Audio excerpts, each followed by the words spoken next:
첫눈이 오던 날 아버지를 업어드리고 2003년 도서출판 심상에서 공모한 수필 은상 수상작입니다. 내 고향 충북 중원군 주덕면 신중리 신촌 마을은 조선시대 수묵화처럼 조용하고 향기로우며 대대로 내려오는 후덕한 인심에 착한 사람들이 모여 사는 선비 마을이었다. 부드러운 초가 지붕들이 옹기종기 사이좋게 30여 호가 자리 잡은 뒷산에는 늘 푸른 노송 위에 청아한 하얀 학들이 수없이 날아와 꾸르륵거리며 그림처럼 사는 학마을인데다 이른 아침이면 엷은 안개 사이로 음매하고 길게 들려오는 송아지 울음소리와 함께 사각거리는 물풀 사이로 물안개가 피어오르는 멋진 모래밭에 개울이 있었다. 그 아름다운 개울이 세상에 하나뿐인 우리 엄마를 삼킬 줄은 미처 몰랐다. 태풍이 갑자기 불어와 온 나라를 뒤집어 놓던 그해 늦여름 엄마는 개울을 건너 마을 이장네 집에 담배 일을 따러 갔었다.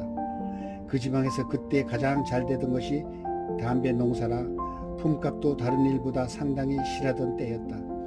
하루 종일 떼약볕 때 허리 한번 펴보지 못한 엄마가 느닷없이 하늘이 검게 들이우고 지축을 흔드는 천둥 소리에 그만 담배 입 따던 일을 중단하고 얼굴을 아프게 때리는 장대빛 속에 달려 그날 받은 일당을 검은 광목치마 속주머니에 꼬깃꼬깃 챙기고 마을이 멀리 보이는 개울에 닿았다는 것이다. 언제나 그랬듯이 이미 개울물은 시뻘건 흙탕물로 가득했고 소나무 가지와 함께 온갖 세간살이들이 하나씩 검붉은 장마비에 떠내려가고 있었다.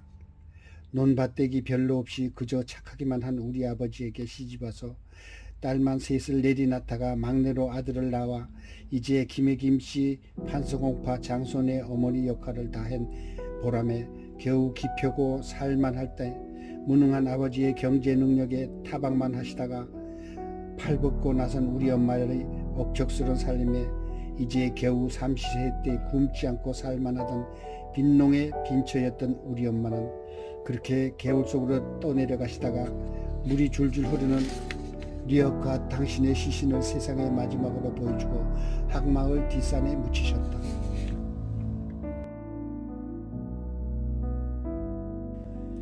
아버지는 50이 넘은 백발의 나이에 우리 네 식구 자식을 데리고 거지나 다름없는 초라한 형색의 이삿짐을 서울에 싣고 와서 풀어놓은 곳이 무악재 너머 홍은동 무허가 천지 가파른 산빛달 호박골이었다. 루핑이라는 검은 아스팔트로 만든 기름종이로 덮은 나지막한 지붕들이 옹기종기 몰려있는 판잣집은 허리를 펴면 신문지로 벽지를 바른 천장에 머리가 닿고 좁아서 기어들어가는 손바닥만한 집이었다. 아버지가 어렵게 한 달을 고생하여 지은 무허가 집에 보따리를 풀던 날 드디어 우리는 충청북도에서 서울특별시민이 되었다. 시골 초등학교에 다니던 내가 서울로 이사를 간다고 하니까 친구들이 그렇게 부러워하던 자랑스러운 서울특별시민이 된 것이다. 아버지는 연탄 배달이나 무허가 집 짓는 날품팔이로 나섰고 나는 털실로 스웨터를 짜는 의류 공장의 견습공으로 큰 동생은 사탕 공장의 청소부로 취직하여 힘든 서울살이를 시작되었다. 청계천 육가 평화시장의 작은 스웨터 공장에서 하루 12시간씩 털실 기계로 흔들며 버티는 일은 나로서는 허리가 부러지는 아픔이었고 반장 언니의 쌀쌀맞은 잔소리와 온갖 간섭은 이가 갈리고 뼈가 으스러지는 눈물의 연속이었지만 엄마 없이 배고파 오는 어린 동생들과 허약해진 불쌍한 우리 아버지 생각에 천번 만번 참으며 내가 참 이겨내야 했다. 아버지는 이런저런 장사를 계속하시다 여름이 지나고 찬바람이 불자 굴뚝 후비는 일을 시작하였다. 낡은 징 하나만 있으면 되기 때문에 미천이 적게 들고 무엇보다 겨울이 되면 낡고 작은 방에 연탄을 떼면 구들이 막혀서 방이 따뜻하지 않기 때문에 집집마다 방구들 청소를 하기 때문이었다. 내가 청계천 평화시장으로 출근하면 아버지는 산동네를 내려오시면서 이 골목 저 골목을 누비시며 후벼 징 후벼 막힌 굴뚝 후벼 하시면서 다녔는데 당시 예민한 사춘기 소녀였던 나는 멀리서 들려오는 불쌍한 우리 아버지의 그 구슬픈 목소리만 들으면 가슴이 무너지는 슬픔에 하얀 시험지 일기장에 아버지에 대한 시를 적어놓고 밤새 이불 속에서 눈물을 찍어내기도 했다.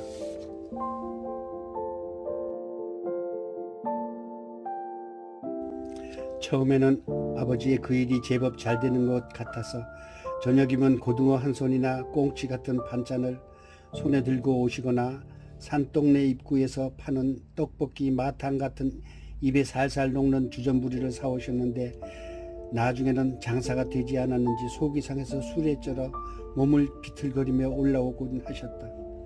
어느 초겨울이었다.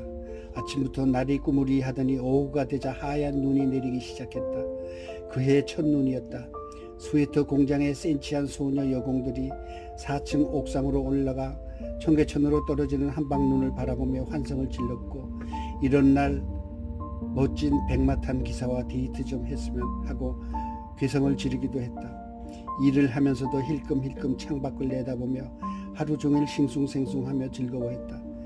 공장의 여공들이 밖으로 통하는 유일한 통로인 손바닥만한 트랜지스터 라디오에서는 눈이 내리래라는 샹송이 하루 종일 울려 퍼졌으며 평소 쌀쌀맞고 찬바람 불던 반장 언니마저도 그날은 이미자의 사랑했는데를 콧노래로 따라 부르며 무드에 젖어 있었다. 그날은 마침 내가 월급 받는 날이었다. 버스 종점에 있는 제과점에서 난생 처음 맛있는 양과를 사서 손에 들고 평화시장에서 아버지 내복도 예쁜 걸로 하나 사서 기분 좋게 홍원동 산동네 우리 집으로 올라갔다. 아버지와 우리 동생들에게 주려고 돼지고기 찌개를 맛있게 끓여놓고 있는데 아버지는 10시가 넘어 12시가 되었는데도 돌아오시지 않았다.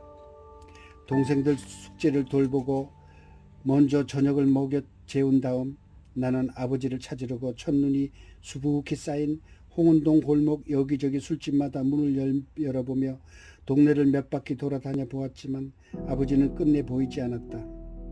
집에 가서 새벽까지 기다리다 잠이 오지 않아서 다시 옷을 주섬주섬 걸쳐 입고 어두운 골목을 여기저기 돌아다니며 아버지를 찾아보았다.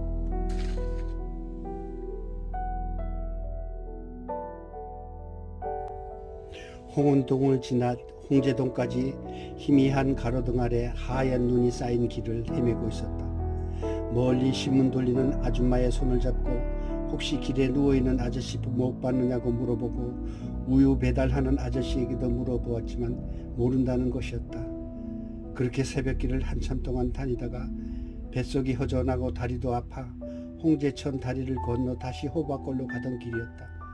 왠지 다리 밑이 보고 싶어 고개를 숙여 내려다보다 나는 그만 놀라 쓰러질 뻔했다. 평소 아버지가 입고 다니시던 검은색으로 염색을 한 낡은 미군 잠바 차림의 남자가 누워있는 게 아닌가. 조심스레 다리 밑으로 걸어 내려가 보니 우리 아버지가 빈 소주병을 옆에 놓고 있었으며 아버지는 이미 이 세상에 우리 아버지가 아니었다. 이른 새벽이라 사람들을 찾을 수 없고 한참을 망설이다 나는 아버지를 등에 업고 우리 집으로 향했다. 난생 처음 아버지를 업는 곳이었는데 생각보다 아버지는 가벼웠고 아직도 아버지의 몸 온기가 있었다. 환하게 밝아. 마을에서 선비라면 온 동네 사람들이 별 법 없이도 사신다는 착하신 우리 아버지.